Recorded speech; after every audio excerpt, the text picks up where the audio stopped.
ॐ शन्नो मित्रः शं वरुणः शन्नो भवत्वर्यमा शन्न इन्द्रो बृहस्पतिः शन्नो विष्णुरुक्रमः।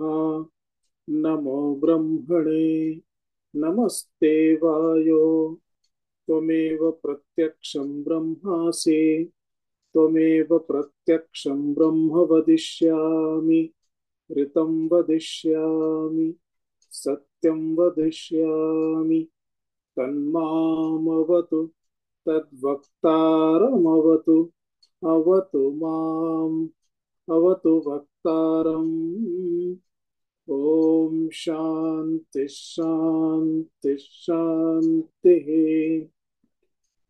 ॐ नमो ब्रह्मादिभ्यो ब्रह्म विद्या संप्रदायकर्तृभ्यो वंशऋषिभ्यो महद्भ्यो नमो गुरुभ्यः।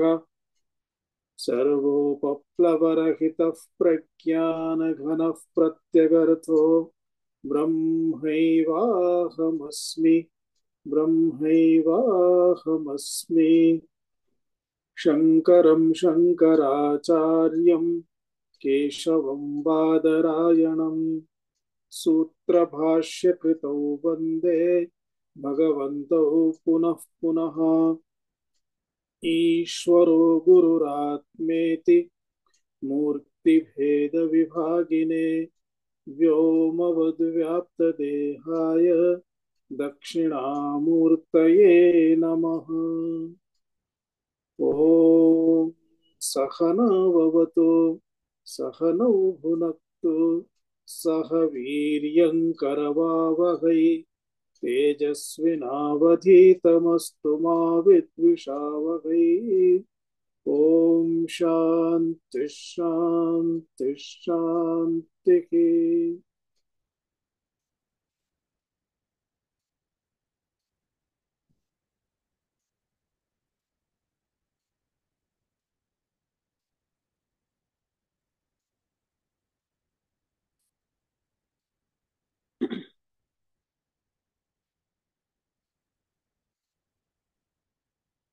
नवदशतमश्लोकतः आरम्भं कुर्मः। नवदशतम इति न एकोनविंशतितम श्लोकतः। तम प्रत्ययः इति दश इत्यत्र न भवति, तस्मात् नवदशतम इति अशुद्धम्। अत्राप्यावृत्तिनाशेन अत्राप्यावृत्तिनाशेन विभाति ब्रह्म सर्गयोः विभाति ब्रह्मसर्गयोः भेदस्तयोर्विकारः स्यात् भेदस्तयोर्विकारः सर्गेण ब्रह्मणि क्वचित् सर्गेण ब्रह्मणि क्वचित् अस्ति भाति प्रियं रूपम् अस्माभिरूपम् नाम चेत्यं शपञ्चकम् नाम नित्यं च पञ्चकम् आद्यत्रयं ब्रह्मरूपम् आद्यत्रयं ब्रह्मरूपम् जगद्रूपं ततो द्वयम् जगद्रूपं ततो द्वयम् खवायवग्निजलोर्विषु खवायुवग्निर्जलोर्वेषु देवतिर्यं नरादिषु देवतिर्यन्नरादिषु अभिन्नाः सच्चिदानन्दाः अभिन्ना सच्चिदानन्दाः विद्येते रूपनामनि। भिद्येते रूपनामनि।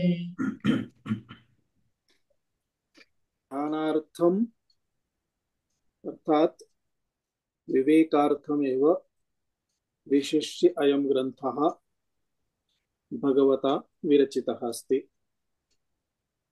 आरम्भतः एव दृग्दृश्यविवेकप्रक्रियायाम् आदौ त्वं पदार्थस्य निरूपणं कृतं, यतो हि जीवः इति एकवारम् अवगतः भवेत्। तदनन्तरं तत्पदार्थस्य निरूपणं कृतं, ईश्वरः इति अवगतः भवेत्। ईश्वरः एव जीवरूपेण प्रतिभाति इत्यनयोः ऐक्यम् इति तात्पर्यमस्ति। परम् ईश्वरः सोपाधिकः सन् उपाधिमधिकृत्य जीवः जीवस्यापि उपाधिः अस्ति। जीवोपाधिः ईश्वरोपाधिः।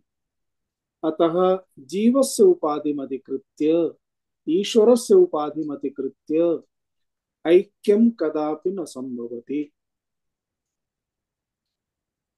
निरुपाधिकतया ईश्वरः यदा विचार्यते,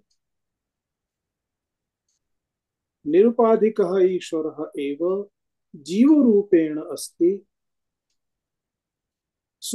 उपाधिमधिकृत्य सोपाधिकतया।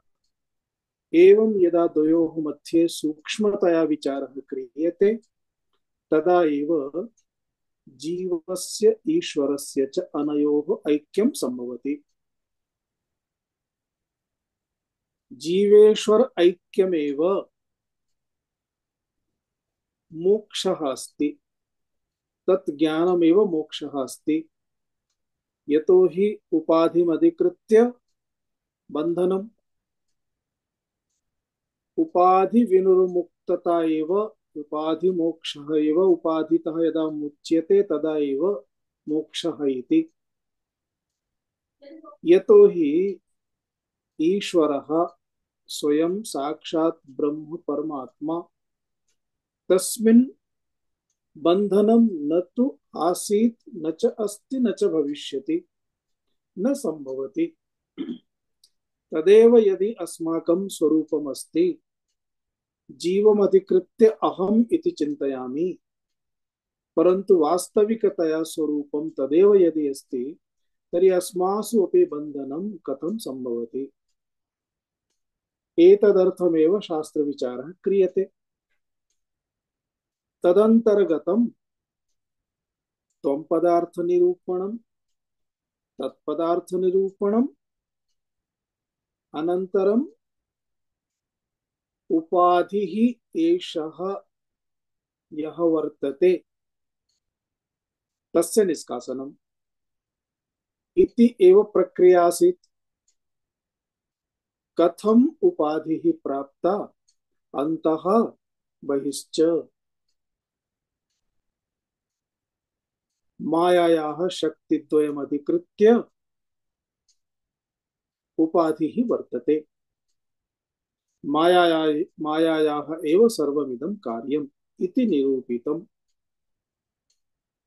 तन्निरूप्य अन्ततो गत्वा उक्तम्, अत्रापि आवृत्तिनाशेन विभाति ब्रह्म सर्गयोः। भेदस्तयोः विकारः स्यात् सर्गे न ब्रह्मणि क्वचित्। इत्युक्ते अन्तः बहिः उभयत्र मायायाः कार्यं दर्शितम्। विवेकेन विचारेण केन प्रकारेण ब्रह्म चैतन्यं यदस्ति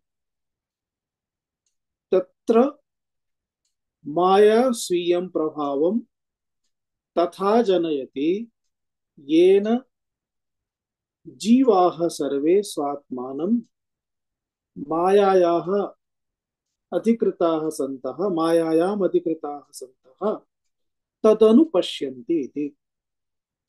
अतः आवृत्तिनाशः यदा क्रियते विचारेण, आवरणनाशः यदा विचारेण क्रियते, आवरणनाशः इत्युक्ते अज्ञाननाशः यदा विचारेण क्रियते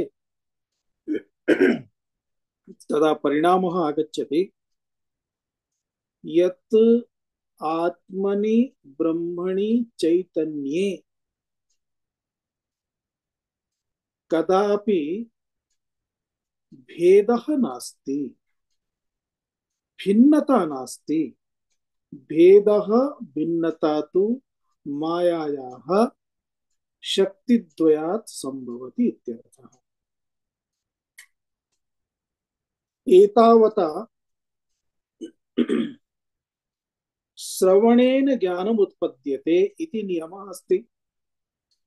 अतः श्रवण प्रक्रिया आसीत्। अस्माभिः श्रुतम्, आचार्यैः उक्तं, त्वं पदार्थनिरूपणं कृतं तत्श्रुतं, तत्पदार्थनिरूपणं कृतं तत्श्रुतं। श्रुत्वा ज्ञानं भवति,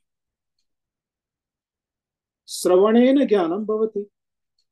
अतः ब्रह्म किं, चैतन्यं किं, केन प्रकारेण माया अत्र कार्यं करोति इति अस्माभिः अवबुद्धम्। ज्ञानं यद्यपि प्राप्तं तथापि संस्काराः सन्ति। एतस्मात् कारणात् देहात्मभावः शीघ्रतया न गच्छति। अतः एतदर्थं संशयाः उत्पद्यन्ते, संशय निवारणाय मननं क्रियते। एवं चेत् 20तमः श्लोकः, 21तमः श्लोकः मननार्थं वर्तते। अत्र केन प्रकारेण मननं करणीयम् इति उपायः दर्शितः। अन्तः बहिः उभयत्र यत्र यत्र मायायाः कार्यं वर्तते तत्र सर्वत्र नेत्रे निमील्य नेत्रे उद्घाट्य यथा यः बोधः भवति, यस्य ज्ञानं भवति सर्वमपि तत् सोपाधिकं, ततः चिन्तनं करणीयं, विचारः करणीयः। एतेन क्रमेण तत्र पंच अंशान् उद्दिश्य विचारस्य प्रक्रिया निर्दिष्टा अस्ति। भाति प्रियं रूपं नाम चेत्यंश पंचकविति द्वारा। एवं सर्वत्र ब्रह्मांडे प्रत्येकमपि पदार्थम् अधिकृत्य विचारं करोतु। एतदर्थं पुनः अपरः श्लोकः अपि उक्तः, खवायवग्निजलोर्विषु देवतिर्यं नरादिषु। एवं उक्तं चेत् खवायवग्नीति पंचतत्त्वानि अधिकृत्य यदा उक्तं तदा पंचतत्त्वेषु विश्वस्य सर्वेपि पदार्थाः भौतिकाः, पांचभौतिकमेव, पंचभूतद्वारा उत्पन्नाः सर्वे पदार्थाः तस्यैव स्वरूपमिति। एतस्मिन् ये जीवाः सन्ति ते जीवाः देवाः, मनुष्याः, पशवः, पक्षिणः इत्यादि, जलचराः, नभचराः, स्थलचराः सर्वे प्राणिनः, तान् अपि अधिकृत्य सर्वत्र अयं परमात्मा विद्यते। सर्वव्यापकः परमात्मा ब्रह्मचैतन्यं सर्वत्र विद्यते इति सूचितम्। तथापि भिन्नं भिन्नं यत् दृश्यते तस्य भेदस्य कारणं किमस्ति? तत् भिन्नं भिन्नं किमस्ति इति। यत् भिन्नं भिन्नं दृश्यते तत् तस्य भिन्न भिन्नाः आकाराः, भिन्न भिन्नाः वर्णाः इति रूपम्। आकारः वर्णः इति उभयम् अधिकृत्य रूपम् इति वदामः। तथैव तस्य किमपि काचित् एका संज्ञा नाम, अतः नाम रूप इत्यनयोः अस्माभिः विचारः कृतः। दृष्टं तेषां सर्वेषामपि पदार्थानां नाम स्थिरं नास्ति, रूपं च स्थिरं नास्ति, परिवर्त्यते, नष्टं भवति, भिन्नं रूपम् आगच्छति, भिन्नं नाम आगच्छति, भिन्नः आकारः भवति। अतः यत्र यत्र परिवर्तनमस्ति तत्सर्वं जगदांशभागः इति। यत्र परिवर्तनं न संभवति इत्युक्ते अस्तित्वं तस्य सर्वदा भवति। यत् किमपि अस्तित्वे अस्ति तस्य बोधः सर्वदा भवति। यत् किमपि अस्ति तस्य बोधं प्राप्य तस्य उपयोगिता अपि वर्तते, अर्थात आनंद रूपता अस्ति। अतः सद्रूपता, चिद्रूपता, आनंद रूपता इति एतत्त्रयं नित्यं वर्तते। नित्यम् इत्युक्ते सर्वदा, सर्वत्र, सर्वेषु। सर्वदा इति कथनेन सर्वकाले, सर्वत्र इति कथनेन सर्वस्थानेषु, सर्वेषु इति कथनेन सर्व पदार्थेषु। परमात्मा नित्यं वर्तते, नित्यं वर्तते, नित्यं बोधः अपि अस्ति, नित्यं सुख स्वरूपता अपि अस्ति। अतः परमात्मनः स्वरूपमेव नित्य स्वरूपम्, आनंद स्वरूपम्, सुख स्वरूपम्, बोध स्वरूपम्, ज्ञान स्वरूपम् इति उच्यते। यत् नित्यं तदेव ब्रह्म परमात्मा। एवम् अत्र निर्दिष्टम्। निर्देशानन्तरमपि अस्माकं संस्काराः सन्ति। कश्चन वदति, प्रसाद महोदय भवान् भाष्यं पठतु, तदा प्रसादः एव पठति, न तु अन्यः कश्चन। यतो हि नाम श्रवणानन्तरम् अनुक्षणमेव तत्र गतिः। तस्य कारणं किं? संस्कारः अस्ति। मम नाम इति। मम इत्युक्ते किम्? अहम् इत्युक्ते कः? नाम कस्य? किम् इति। अतः स्वाभाविकतया अस्माकं मनसि, बुद्धौ एतत् बहु दृढमस्ति। अहं स्त्री, अहं पुरुषः। नाहं स्त्री, नाहं पुरुषः, नाहं देहः, नाहं क्षत्रियः, नाहं ब्राह्मणः। एतेषु एतेषां निर्मूलनाय बहु प्रयासः आवश्यकः भवति। एतदर्थमेव वेदान्ते निदिध्यासन प्रक्रिया भवति। एवं तिस्रः प्रक्रियाः एतदर्थं: श्रवणं, मननं, निदिध्यासनम्। अतः आत्मानम् अवगन्तुम् एषः क्रमः अस्ति। याज्ञवल्क्यः बृहदारण्यके मैत्रेयीं प्रति संवादसमये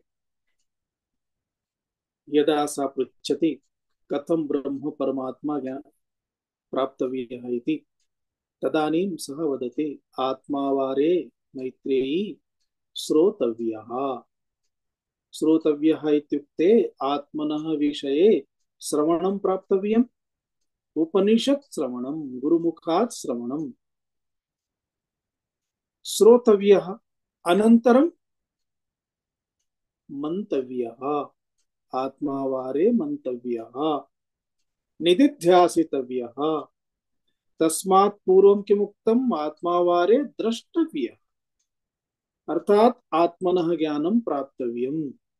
आत्मावारे द्रष्टव्यः, श्रोतव्यः, मन्तव्यः, निदिध्यासितव्यः इति उक्तम्।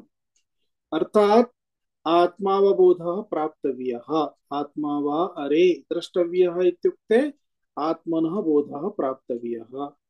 कथं प्राप्यते बोधः? बोधः भविष्यति श्रवणेन, उपनिषत् श्रवणेन, वेदान्त श्रवणेन। यदा श्रवणेन ज्ञानं भविष्यति, अनन्तरमपि श्रवणेन यद्यपि ज्ञानम् उत्पद्यते, परन्तु तत् ज्ञानं दृढं तु नास्ति। वारं वारं संसारं प्रति, जगत् प्रति एव चिन्तनं कारयति। अतः ज्ञानं चिन्तनं कारयति इति न, संस्काराः चिन्तनं कारयन्ति। अतः तस्य ज्ञानस्य दृढीकरणाय यत्र यत्र यदा यदा संशयः उत्पद्यते तस्य निराकरणं कर्तुम् मननं करणीयं। मननम् इत्युक्ते किं? शास्त्राणि यत् वदन्ति, गुरवः यदुक्तवन्तः, मम अनुभवः यदस्ति, त्रिषु अंतरम यदि दृश्यते, त्रयमपि एकमेव चेत् सम्यक्, त्रिषु यदि अंतरम दृश्यते तर्हि कुत्र दोषः, कुत्र कः अंशः त्यक्तः अभवत्, कथमिति तस्मिन् विषये तत्र प्रयत्नः करणीयः भवति, प्रयासः करणीयः भवति। वारं वारं तस्य चिन्तनं मननं करणीयमिति। मननेन संशय निराकरणं भवति। संशयाः गच्छन्ति, तथापि अहं स्त्री, अहं पुरुषः, अहं ब्राह्मणः इत्यादि संस्काराः भवन्ति। अहं माता, अहं पिता, अहं भ्राता, अहं भगिनी, अहं पत्नी, अहं पतिः, अहं पुत्रः इति संस्काराः भवन्ति। अहम् अधिकारी इत्यादि रीत्या दृढः भवति। तत्र वारं वारं विवेकस्य आवश्यकता भवति। अतः तदेव उच्यते विपर्ययः। विपर्यय निराकरणाय, तद्दूरीकरणाय निदिध्यासनम् अपेक्षितं भवति। निदिध्यासनमेव ध्यानमिति उच्यते। निदिध्यासनम् एव ध्यानम् इत्युक्ते सततं निदिध्यासनं यदा क्रियते तदा एतदेव निदिध्यासनम् अन्ततो गत्वा निरन्तरम् एकम् एव यत् तत्त्वं चिन्तितम् आसीत् तस्मिन् एव तत्त्वे ध्यानस्य, ध्यातुः, ध्येयस्य त्रयाणामपि लयः भवति। तदा एकमात्रं तदहमेव इति तिष्ठति। तिष्ठति इत्युक्ते अन्यत् किमपि तत्र अन्ये केऽपि विचाराः, वृत्तयः तत्र न भवन्ति।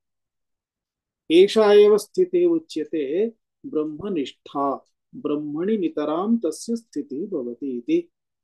एवं निदिध्यासनद्वारा, ध्यानद्वारा एतत् सम्भवति। अतः ध्यानम् इतः परं सूचयिष्यते। कथं ध्यानं करणीयमिति, का प्रक्रिया, कथं प्रयासः करणीयः, एतदर्थम् अग्रिमश्लोकः। उपेक्ष्य नाम रूपे द्वे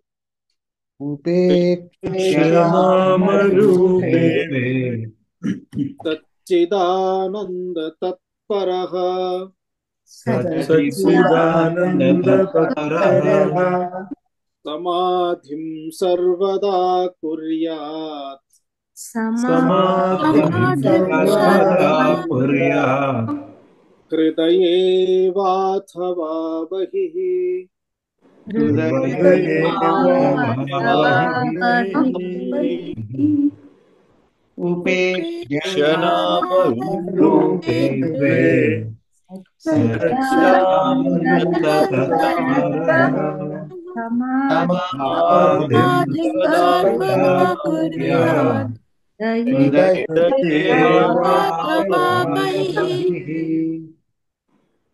उपेक्ष्य नाम रूपे द्वे सच्चिदानंद तत्परः समाधिं सर्वदा कुर्यात् हृदये वा अथवा बहिः इति पदच्छेदः। नाम रूपे द्वे उपेक्ष्य सच्चिदानंद तत्परः सन् सर्वदा समाधिं कुर्यात्। हृदये कुर्यात् अथवा बहिः कुर्यात्। हृदये वा अथवा बहिः। नाम रूपे द्वे उपेक्ष्य। अत्र पूर्वम् अस्माभिः पठितम् अस्ति, भाति, प्रियम्, नाम च रूप च इति पंच अंशाः उक्ताः। एतेषु पंचषु कुत्र उपेक्षां कर्तुं शक्नुमः? नास्ति इत्यत्र उपेक्षां कर्तुं न शक्नुमः। यावदपि चिन्तयामः परमात्मा नास्ति इति कथमपि वक्तुं न शक्यते। परमात्मा नास्ति इति भवति चेत् अहं स्वयं वक्ता भवितुं नार्हामि। अतः यस्य उपेक्षां कर्तुं न शक्नोति तदर्थं उपेक्षा विषयः एव नागच्छति। परन्तु परमात्मांशः यः अस्ति तस्य उपेक्षा न संभवति।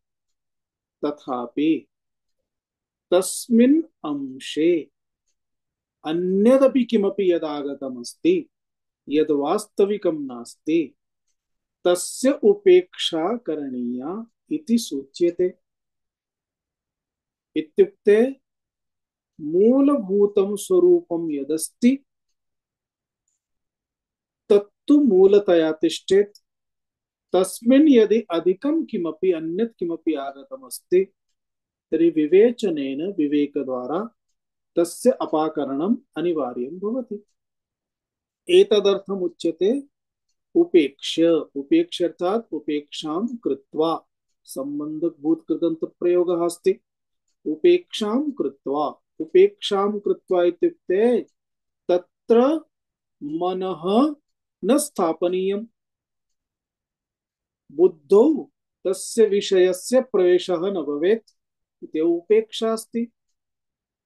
कश्चन अस्माकं पुरतः आगच्छति, अहं तेन सह कलहं कर्तुं न इच्छामि। सः स्वभावतः कलहप्रियः अस्ति। यदा आगच्छति किमपि एकं शब्दं स्थापयति, कलहं करोति, अन्यथा पीडनमेव तस्य कार्यं। वयं किं कुर्मः? उपेक्षां कुर्मः, त्यजामः, मास्तु, अवधानमेव मास्तु। अवधानं मास्तु त्यजामः इत्युक्ते दूरं गच्छामः इत्युक्ते उपेक्षां कुर्मः इत्युक्ते तद्विषये मनः अपि न नेतव्यम् इत्यर्थः। इदानीम् अस्माकं जगतः ये विषयाः सन्ति तत्र वयम् उपेक्षां कर्तुं शक्नुमः वा इति चिन्तनं करणीयम्। वयं देहस्य उपेक्षां कुर्मः,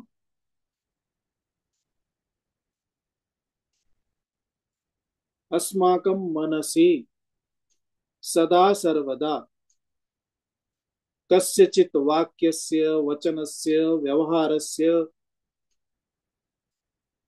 एकः कश्चन प्रभावः भवति। तत्र यदि वयम् एतेषु विषयेषु उपेक्षां कर्तुं शक्नुमः, सहजतया शक्नुमः, तर्हि तत्र अवगन्तव्यं भवति यत् तस्मिन् पदार्थे मम रुचिः नास्ति। यदि सहजतया उपेक्षा न भवति तर्हि किम् अवगन्तव्यम्? तस्मिन् मम रुचिः वर्तते। यस्मिन् मम रुचिः भवति तत् शतं जनाः वदन्ति त्यक्तुं, तथापि मनः त्यक्तुं न वदति। अतः एतदर्थम् अस्माकं विद्वांसः आचार्याः किं वदन्ति? वैराग्यस्य प्रामुख्यम्। तस्मिन् वैराग्यम् आवश्यकमस्ति। यदि वैराग्यमस्ति तदा एव तत् शक्यते।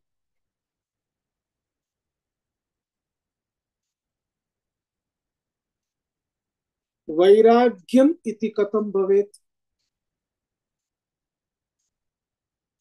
तस्य पदार्थस्य विषये योग्यतया विचारः आवश्यकः भवति। किम् अयं पदार्थः, अयं वस्तु, अयं सम्बन्धः मां कुत्र नयति?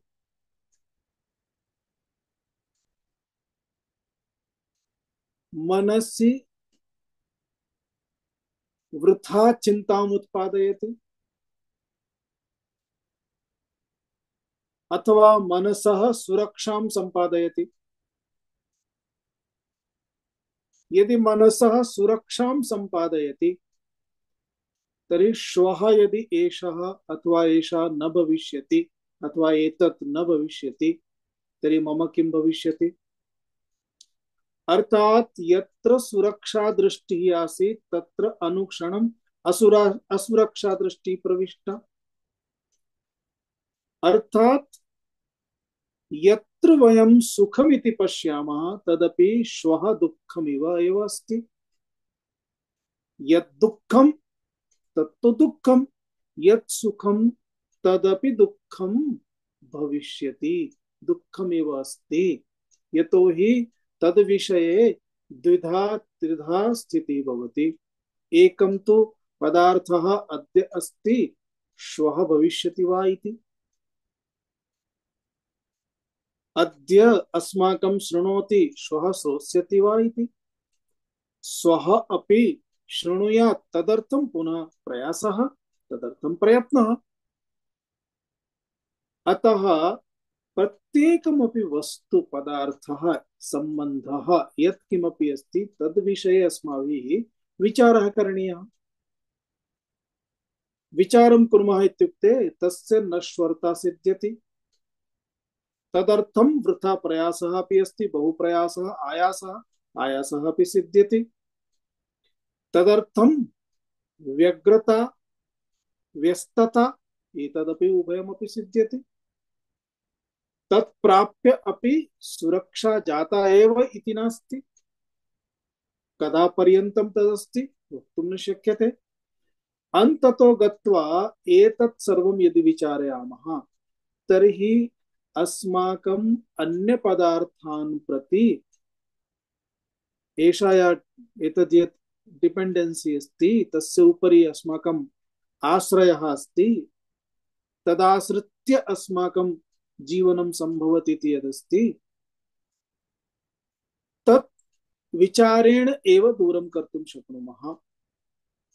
तदा शनैः शनैः ततः एकैकं कथं न्यूनं करणीयम् इति प्रथमं पदं भवति। अतः चिन्तनीयं किम् एतद् विना मम एतत् कार्यं न भविष्यति। विचारं कुर्मः एकवारं द्विवारं त्रिवारं निश्चयेन भविष्यति। तत् नास्ति चेत् अन्यद्वारा अपि कार्यं भविष्यति। इतोपि विचारः क्रियते किम् एतद् विना अहं जीवितुं न शक्नोमि। अन्ततो गत्वा यदि जीवितुं न शक्नोमि तर्हि तस्य स्थानं प्राणवायुरूपेण अस्ति। प्राणवायुं विना जीवितुं न शक्नोति, तदा तस्य कृते तदेव ऑक्सीजन अस्ति। तथा नास्ति इति बोधः भवति चेत् अस्माभिः त्यक्तुं शक्यते। अर्थात् वस्तूनाम् उपयोगिता, जीवन निर्वाहार्थम् उपयोगिता, तस्य कार्यम् एतत् सर्वं यदा चिन्त्यते तदा स्वयमेव स्वाभाविकतया बहवः पदार्थाः, बहूनि वस्तूनि, बहवः सम्बन्धाः अपि अस्मत्तः दूरे तिष्ठन्ति। दूरे तिष्ठन्ति इत्युक्ते अस्माकं मनसि तेषां प्रभावः न भवति, समीपे सन्ति चेदपि प्रभावः न भवति। एवं तस्य तत्र स्थितिः आगच्छति। वैराग्य विषये बहुवारं श्रुतं। बहवः आचार्याः भवन्ति वैराग्य राग रसिको भव, अर्थात वैराग्ये एव रसं प्राप्नोतु, वैराग्ये एव रागः भवतु। रागः इत्युक्ते अन्य पदार्थेषु रागः अस्ति तदपेक्षा वैराग्ये रागः, वैराग्ये स्नेहः इति भिन्न भिन्न रीत्या उपदेशाः भवन्ति, सर्वे कुर्वन्ति। आहत्य वैराग्यम् अस्ति चेतेव उपेक्षा संभवति। अन्यथा एकमपि वस्तु स्वीकरोतु, तस्य नाम तु अस्ति, नाम अस्ति, रूपमस्ति, सर्वमपि अस्ति चेत् यदि तस्य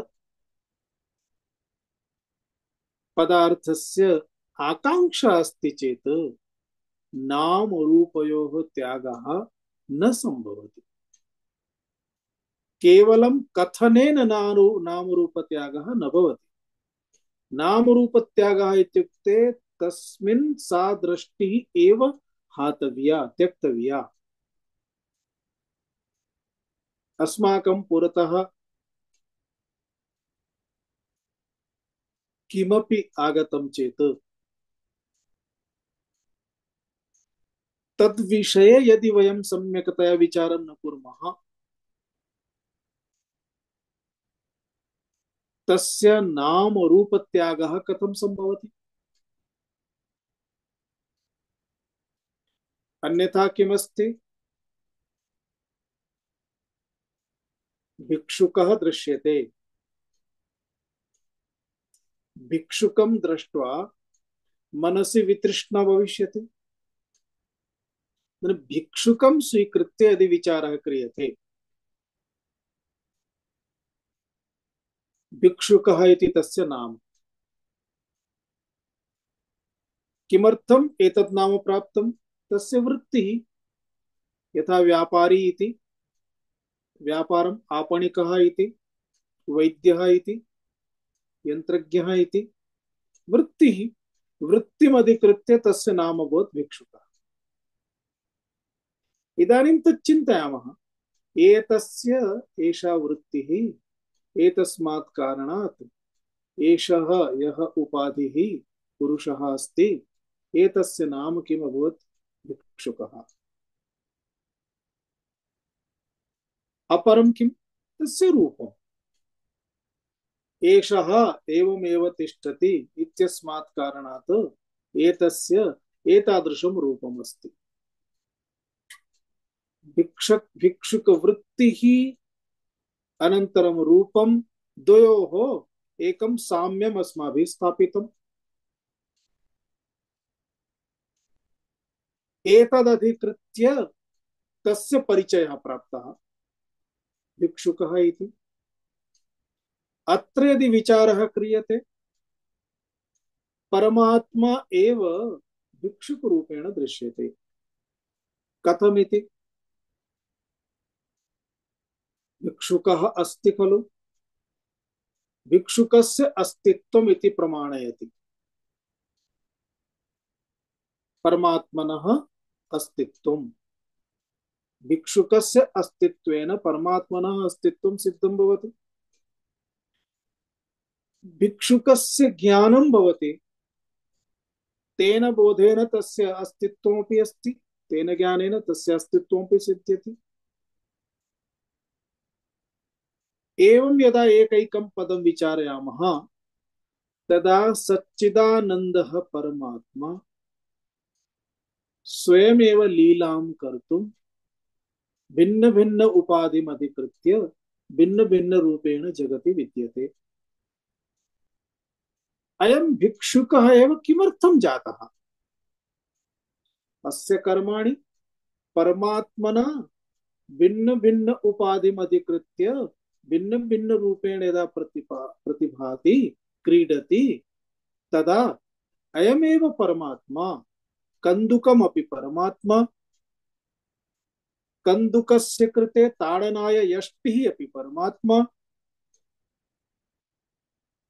ताडनं कर्तारः ये षड् जनाः सन्ति, तेषां भिन्न भिन्न स्वरूपं, तेषां नासिका भिन्ना, मुखं भिन्नं, देहः भिन्नः, चपलता भिन्ना, एतत् सर्वं भिन्न भिन्न रूपेण परमात्मा भिन्न भिन्नाम् उपाधिं स्वीकृत्य अत्र तिष्ठति। अयमेव परमात्मा, एवमेव जगति भिन्न भिन्न रूपेण वर्तते। इदानीं क्रीडायां यस्य यादृशं मनः भवति, तस्य तादृश संस्काराः इति कारणात्,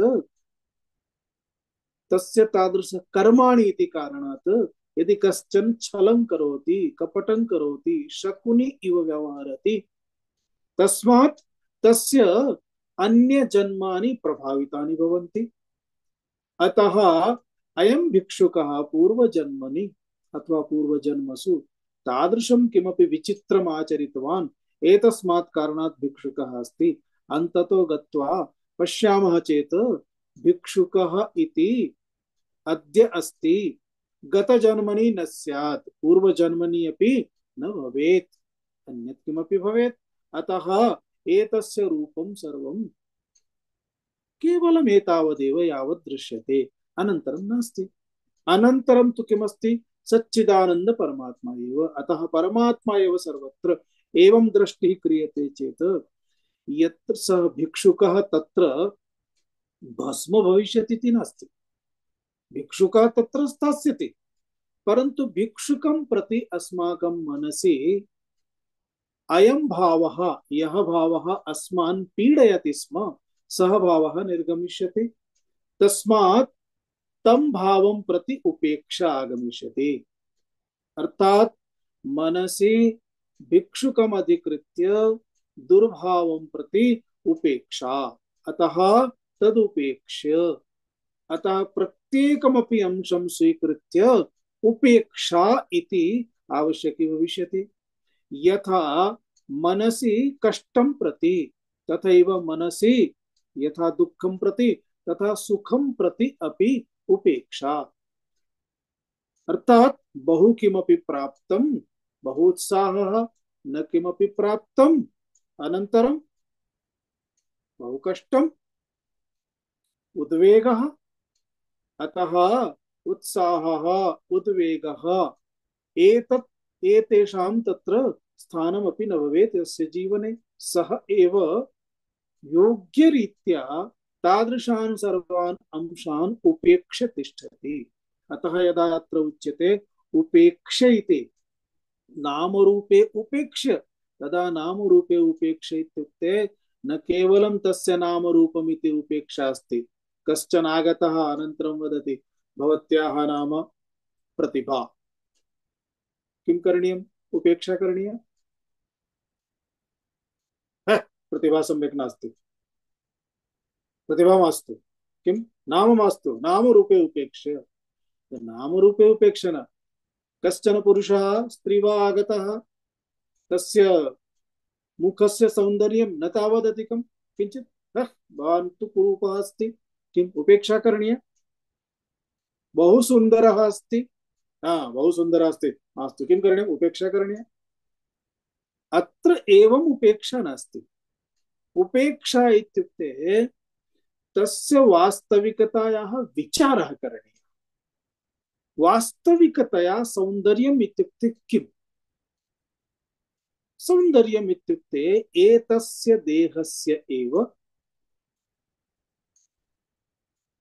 एकं स्वरूपम्, अपरस्य अपरं स्वरूपम्, अपरस्य अपरं स्वरूपम्। तत्र सौन्दर्यतायाः विषये मम मनसि एवम् इति एकं प्रविष्टम्। एतत् सर्वम् उपेक्षे इत्यर्थः। अतः वैराग्यं विना उपेक्षा तु न संभवति। आहत्य वैराग्य विषये बहु अधिकं किं वदामः, वारं वारम् उच्यते। अस्माभिः एतावद् अवगन्तव्यं भवति, वैराग्यमिति मनसः एका परिपक्वा अवस्था। एषा एका एतादृशी अवस्था अस्ति यस्याम् अवस्थायां यत्किमपि भवतु तत् अस्माकं बुद्धिं मनः न प्रभावयति।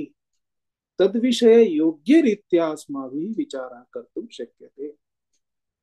एवं वैराग्यम् अस्ति चेतेव नामरूपयोः उपेक्षा संभवति, अन्यथा न संभवति। एतद् अवगन्तव्यम्। विचारार्थं सम्यक् अस्ति, पुरतः विद्यमानं पदार्थं स्वीकृत्य विचारं कुर्मः। विचारं कुर्मः चेत् नामरूपयोः निरन्तरं परिवर्तनमस्ति, स्थिरता नास्ति इति त्यक्त्वा सच्चिदानन्दः एव तत्र ब्रह्मांशः इति ब्रह्म इति विचारः क्रियते। परन्तु यदि तस्मिन् रुचिः अस्ति, तस्मिन् पदार्थे यदि अस्माकं मनः अस्ति, तत्र यदि बुद्धिः अस्ति, तर्हि यावदपि विचारं कुर्मः तेन विचारेण तत् न गच्छति। सः विचारः केवलं कर्मकाण्डं भविष्यति।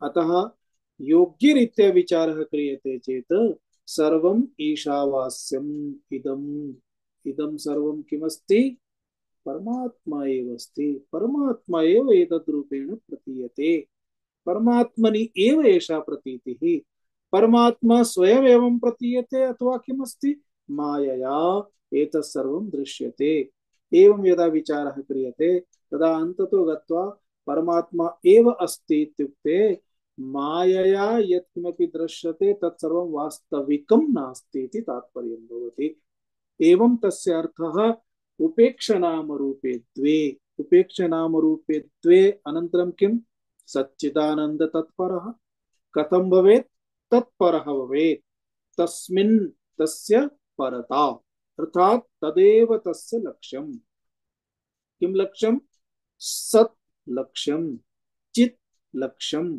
आनन्दश्च लक्ष्यं सच्चिदानन्दः इति सच्चिदानन्दात्मनि तस्य तत्परता भवेत् तदेव प्राप्तुं तस्य अर्थात निरंतरम तदेव तस्य चिंतनम सत्स्वरूपम चित्स्वरूपम आनंद स्वरूपम इति निरंतरम तस्य चिंतनम भवेत् एवं एषा या तत्परता अस्ति एषा तत्परता एव उच्यते निदिध्यासनम् एषा तत्परता एव उच्यते निदिध्यासनम् निदिध्यासनम् एव अन्ततो गत्वा ध्यानं भवति निदिध्यासनं ध्यानार्थं सुरेश्वराचार्याः त्रयोदश प्रक्रियाः मार्गाः त्रयोदश अंशाः सन्ति तदर्थं ते वदन्ति अत्र बहु विस्तरेण न किञ्चित् वयं तद्विषये विचारं कुर्मः यतोहि ध्यानार्थं यदा उपविशामः तस्मात् पूर्वम् अनिवार्यतया अस्माकं जीवने एतत् प्रक्षालनम् आवश्यकं भवति एतत् प्रक्षालनम् इत्युक्ते एतेषां द्वारा विचार शुद्धता आवश्यकी भवति ते के सन्ति त्रयोदश इति एकैकं दश पुनः त्रयः इति कृत्वा त्रयोदश अंशाः भवन्ति तानि समाधेः सोपानानि कानिचन निर्दिष्टानि सन्ति सुरेश्वराचार्येण नैष्कर्म्य सिद्धि ग्रन्थे समयं प्राप्य तस्यापि अध्ययनं कदाचित् करिष्यामः तेषु प्रथमं सोपानमस्ति नित्यकर्मानुष्ठानात् धर्मोत्पत्तिः इति प्रथमं सोपानमस्ति नित्यकर्मानुष्ठानात् धर्मोत्पत्तिः धर्मोत्पत्तिः इत्युक्ते धर्मः इत्युक्ते पुण्यम् धर्मः इत्युक्ते पुण्यम् अर्थात पुण्योत्पत्तिः पुण्योत्पत्तिः इत्युक्ते तादृश कर्माणि कर्म द्वारा एव पुण्यम् उत्पद्यते खलु हाँ कर्म त्रिधा भवितुमर्हति मनसा अपि भवितुमर्हति वाचा अपि भवितुमर्हति पुनः देहेन अपि भवितुमर्हति त्रिधा त्रयं मिलित्वा अपि भवितुमर्हति अथवा त्रिषु एकमेकं त्यक्त्वा अपि सामान्य व्यावहारिक जीवने एतत् त्रयं कर्म निमित्तम् आवश्यकं भवति जनानां बोधः अपि कर्म विषये तदेव अस्ति कर्म इत्युक्ते अहं हस्तद्वारा पादद्वारा यत् करोमि वाणी द्वारा करोमि चेदपि वाचा यत् किमपि क्रियते तदा तदर्थमपि मुखं देहः इति देहमधिकृत्य कदाचित् मुखम् अनुद्घाट्य अपि वाचा भवति मुखस्य उद्घाटनम् अकृत्वापि मनसि वयं किमपि किमपि वदामः बहवः वदन्तः भवन्ति केवलम् ओष्ठयोः सञ्चालनं भवति शब्दः कदाचित् श्रूयते परन्तु ते किं वदति पृच्छामः चेत् अहं किमपि नोक्तवान् इति वदन्ति यतोहि स्वाभाविकतया जातमासीत् ते न वदन्ति इति भवति अतः कर्माणि तथा सन्ति परन्तु यत्किमपि पुण्यम् उत्पद्यते पुण्यम् उत्पद्यते इत्युक्ते पापमपि उत्पद्यते पुण्यमिति उपलक्षणमस्ति शुद्धकर्माणि सन्ति उत्तमकर्माणि सन्ति तदा पुण्यम् उत्पद्यते यदि तानि एव कर्माणि अशुद्धानि सन्ति, अनुत्तमानि सन्ति, परपीडकानि सन्ति, तदा पापमुत्पद्यते। अतः पुण्यं वा पापं वा इति अत्र पापवर्धनं करणीयं नास्ति। आत्मज्ञानमार्गे पापनाशनं करणीयमस्ति, पापक्षयं करणीयमस्ति, परन्तु पापवर्धनं तु कथमपि न भवेत् इति प्रयासः करणीयः। प्रारब्धभोगः एव पापपुण्यभोगः अस्ति। सुखं प्राप्यते देहेन इति पुण्यभोगः, दुःखं प्राप्यते देहेन इति पापभोगः। अतः पापभोगः क्रियते, पुण्यभोगः अपि क्रियते, परन्तु पापं यावत् न्यूनं कुर्मः, अतः पापानां क्षयः एव अत्र उद्देश्यः अस्ति। पापानां क्षयः द्विधा भवति। एकं तादृशानि बहूनि कर्माणि भवेयुः यानि कर्माणि कस्यचित् मनुष्यस्य कृते न सन्ति, परन्तु परमात्मानम् अधिकृत्य सन्ति। तानि कर्माणि अस्माकं संचितानि यानि पापकर्माणि सन्ति, तेषां पापकर्मणां नाशाय समर्थानि भवन्ति। अतः तादृश धर्मोत्पत्तिः, तादृशं धर्म पुण्यम् इति तस्य उत्पत्तिः भवेत्। अन्यानि यानि कर्माणि सन्ति, येषां कर्मणां लोकेषु जीवेषु तस्य प्रभावः दृश्यते, तानि कर्माणि पापं वा पुण्यं वा उत्पादयन्ति। अतः तेन तत् संचितं यद् भवति तदर्थं भोगः आवश्यकः भवति। स्मरामः सम्यक्तया, येषां कर्मणां प्रभावः जीवेषु भवति, सृष्टिषु ये जीवाः प्राणिनः सन्ति तेषाम् उपरि यदि भवति, तेषां द्वारा यत् पुण्यं वर्धते, यत् पापं वर्धते, तस्य भोगेन क्षयः। अपराणि यानि पुण्यानि सन्ति, तानि पुण्यकर्माणि इत्युक्ते ईश्वरम् अधिकृत्य यदा भवन्ति, तदा तानि कर्माणि अस्माकं जीवने यानि निकृष्टानि अनपेक्षितानि पापानि संचितानि सन्ति, पापकर्माणि सन्ति, तेषां पापकर्मणां पापानां क्षयं कर्तुम् एतादृशकर्मसु सामर्थ्यं भवति।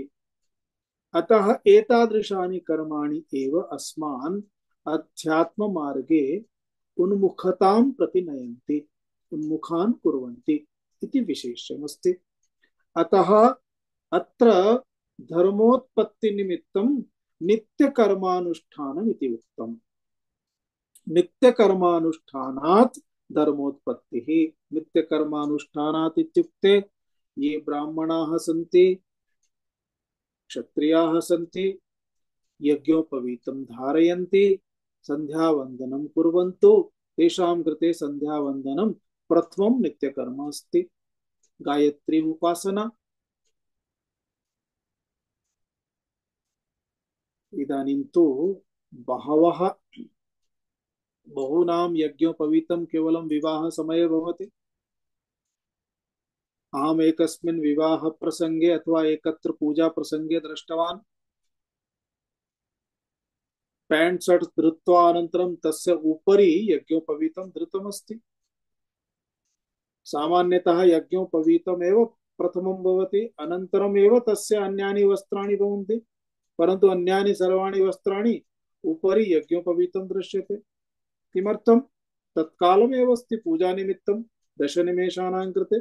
सङ्कल्पसमाप्त्यनन्तरं तस्य आवश्यकता नास्ति। तस्मात् अतः एतादृशं किं वदामः, नाटकमेव अस्ति। तत्र का उपासना, किं संध्यावन्दनं, कलियुगस्य प्रभावः। एतत् सर्वं यावत् शक्यं जीवने अस्माकं आग्रहपूर्वकं भवेत्। अस्ति चेत् एव जीवनम् उत्तमं भवति, अन्यथा कलियुगस्य महान् प्रभावः अस्ति। एतस्मात् अस्मान् दूरे एव स्थापयति, कुबुद्धिम् उत्पादयति, तर्कम् उत्पादयति। एतत् न क्रियते चेत् किं भवति इति बहुविध प्रश्नान् उत्पाद्य बहुविधं मनसि निरर्थकं भावम् उत्पादयति इति। अतः किञ्चित् अस्माकं जीवने आग्रहः तद्भवेत्, अस्माकं पुत्राः समयं प्राप्य तेषां यज्ञोपवीत संस्कारः करणीयः भवेत्। आग्रहपूर्वकं वक्तव्यः, रक्षणं कुर्युः स्वस्य आत्मनः, एतदर्थम्। अतः गायत्री उपासना क्रियते, गायत्री जपः क्रियते, संध्यावन्दनमस्ति। ये गृहस्थाः सन्ति तेषां कृते पूर्वं तु व्यवस्थायाम् अग्निहोत्रादि कर्माणि आसन्। प्रातः किञ्चित् होमादिकं कुर्वन्ति स्म। किञ्चित् प्रयासः करणीयः, 10 निमेषानां 5 निमेषानां कृते होमः किमपि जीवने शक्यते चेत् निश्चयेन आचरणं करणीयम्। किमपि कर्तुं न शक्यते, किमपि नास्ति, न पठितं न ज्ञातं, अन्यूनं भगवतः नामस्मरणं करणीयं, जपः करणीयः इति एतत्तु करणीयम्। आहत्य नित्यकर्म, नित्यकर्म इत्युक्ते वेदविहित दैनन्दिनकर्माणि, अस्माकं वेदशास्त्राणि कर्मव्यवस्थाः दर्शयन्ति। अतः प्रत्येकस्यापि वर्णाश्रम अनुक्रमेण यानि कतिपयानि कर्माणि सन्ति, तानि कर्माणि यानि सूचितानि सन्ति, तद्विषये तस्य आग्रहः भवेत्। केषाञ्चन कृते नैमित्तिककर्माणि अपि सन्ति, अथवा कानिचन नैमित्तिककर्माणि सन्ति, तानि अपि भवेयुः। जीवानां यथा जीवानां कृते पुण्यकर्म इत्यादि, एवं बहूनि कर्माणि सन्ति, पंचयज्ञः इत्यादिकम्, अथवा भूतेषु भूतानां कृते अहं स्मरामि। अहं बहवः तादृशाः सन्ति, प्रातः यदा मन्दिरं गच्छन्ति तर्हि मन्दिरे पूजापात्रं यदा भवति तत्र एकस्मिन् पात्रे गोधूमचूर्णमपि भवति। किमर्थं? मन्दिरं किञ्चित् दूरमस्ति, येन मार्गेण गच्छन्ति तत्र कुत्रचित् पिपीलिकाः भवन्ति, यत्र पिपीलिकाः भवन्ति गोधूमचूर्णं स्थापयन्ति पिपीलिकानां कृते। प्रातः भोजनात् पूर्वं, भोजनानन्तरं च, भोजनात् पूर्वम् एका रोटिका गोग्रासः इति उच्यते, भोजनानन्तरम् एका रोटिका शुनकग्रासः इति उच्यते शुनकानां कृते। तदानीं तु शुनकाः गृहात् बहिः भवन्ति स्म, ते स्वयमपि अन्तः न प्रविशन्ति स्म, रक्षणं कुर्वन्ति स्म। इदानीं तु शुनकः बेड् मध्येपि भवति, गृहे भवति। अतः तद्विषये अहं किं वदामि, विशेषं वक्तुं नास्ति। आहत्य एतादृशानि बहूनि कर्माणि सन्ति, एतानि यानि कर्माणि तानि तेषाम् अनुष्ठानेन धर्मोत्पत्तिः भवति, पुण्यम् उत्पद्यते। एवं यदा पुण्यम् उत्पद्यते तदा तानि पुण्यानि तस्य मनः शुद्धिं जनयन्ति, मनसः शुद्धिः भवति, अंतःशुद्धिः भवति। यः मनुष्यः पिपीलिकानां कृते चूर्णं स्थापयति, अन्नं स्थापयति, सः पिपीलिकानाम् उपरि पादं स्थापयिष्यति वा?